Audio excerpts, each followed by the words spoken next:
Welcome friends, আলোচনা করব 3 questions থেকে তোমরা কোন কোন এসসিকিউগুলো অবশ্যই আগে পড়ে যাবে। দেখো, কিছু কিছু ক্ষেত্রে স্মার্ট ওয়ার্কের দরকার হয়, অর্থাৎ শুধু গাদাগুচ্ছর প্রশ্ন পড়ে গেলেই হবে না, তোমাকে বুঝতে হবে কোন কোন প্রশ্নগুলো ভেরি ভেরি ইম্পর্টেন্ট এবং পরীক্ষায় ঘুরে ফিরে আসে। আজকে সেগুলি আলোচনা করব যাতে তোমাদের প্রচণ্ড পরিমাণে হেল্প হয়। So let's begin. প্রথম প্রশ্ন আছে কি, where did the hermit live? Hermit কোথায় বাস করতো? তোমরা যদি এভাবে লিখে দাও ইন এ উড, তাহলে হাফ নাম্বার পাবে। কীভাবে লিখতে হবে? তাহলে দেখো, the hermit lived in a wood. Past টেন্সে আছে, তাই উত্তরটাকেও পাস্ট করতে হবে, অর্থাৎ লিভের পাস্ট ফর্ম লিভড করতে হবে। Whom did the hermit receive? Very very important. কাকে হারমিট রিসিভ করতেন? তাহলে আমরা লিখব the hermit received none but common folk. Common folk ছাড়া কাউকেই রিসিভ করতেন না। What was the hermit doing when the tsar came to visit him? Hermit কী করছিল যখন জার তার সাথে ভিজিট করতে আসলো? তাহলে আমরা এখান থেকে লিখব when the tsar came to visit the hermit he was digging the ground in front of his house. A hut, তার কুটিরের সামনে মাটি খুঁড়ছিল। Next, what was the hermit doing when the tsar came to leave of him? এবার ভালো প্রশ্ন, একই রকম দেখতে। হারমিট কী করছিল যখন জার তার কাছ থেকে বিদায় নিতে চাইল? উত্তরটা হচ্ছে বীজ বপন করছিল বেডে, মানে জমিতে। তাহলে আমরা লিখবো এখান থেকে when the tsar came to leave of the hermit he was sowing seeds in the bed. সে জমিতে বীজ বপন করছিল। What according to the hermit is the most important thing to do? Very very important. তাহলে আমরা এখান থেকে লিখবো according to the hermit the most important thing is to do him good with whom you are. যার সাথে তুমি আছো তার ভালো করাই হচ্ছে মোস্ট ইম্পর্ট্যান্ট কাজ। তারপরে হচ্ছে what according to the hermit is the most important time? তাহলে আমরা একইভাবে লিখবো according to the hermit the most important time is now or the present, single কোটে। Whom did the tsar decide to consult? Tsar কার সাথে consult করার decide করলো? The tsar decided to consult a hermit. হয়ে গেল।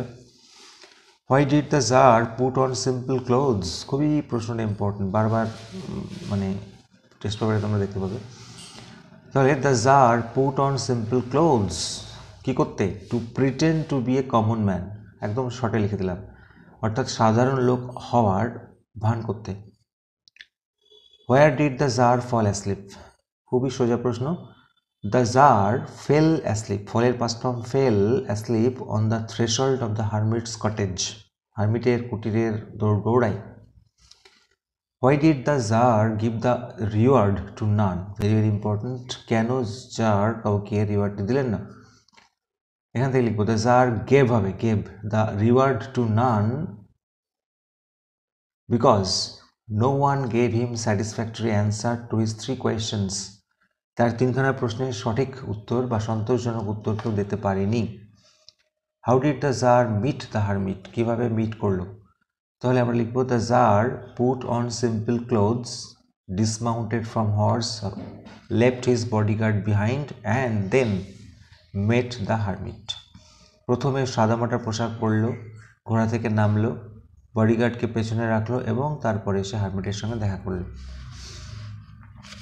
দেখে নেব পরেরটি। Why did the bearded man want to take revenge on the jar? কেন দাড়িয়ালা লোকটি জারের উপরে প্রতিশোধ নিতে চাইল? তাহলে এখান থেকে লিখব the bearded man wanted to take revenge on the jar because, দিয়ে উত্তরটা যেমন আছে, he had executed his brother and seized his property. ভাইকে হত্যা করে সম্পত্তি কেড়ে নিয়েছিল। Which part of the bearded man was injured?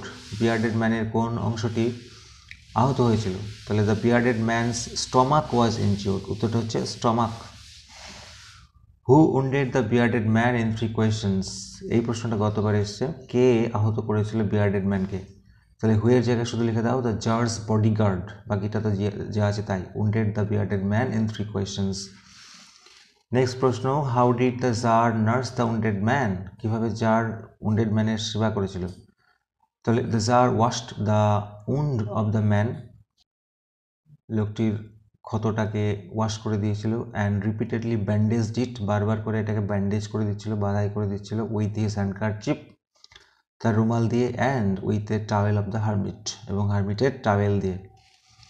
একটা লাইন তুলে প্রশ্ন, forgive me, who said this to whom, কে কাকে বলেছিল the bearded man to the tsar, bearded man জারকে বলেছিল।